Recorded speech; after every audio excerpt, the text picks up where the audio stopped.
Yeah, I mean, if you look at the challenges that the internet has today, it's basically challenges associated with centralized services. Mm.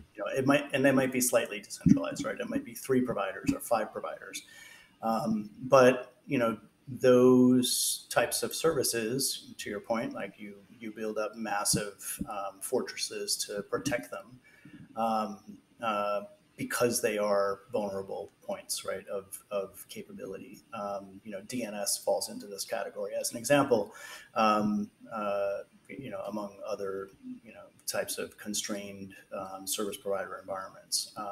And so, the like if you take this to the most logical sort of end state, and you look at, like, besides the example I just used, which could be, you could bring down the internet by attacking a small number of parties, right? Essentially, that overcoming that is obviously critical. And then secondly, if you take it to an even further end state, which is now I've been issued credentials by my government, and my government becomes overthrown, right? And potentially a very bad regime comes into power and can start to abuse the credentials and information that they have about people for many horrific humanitarian nightmares.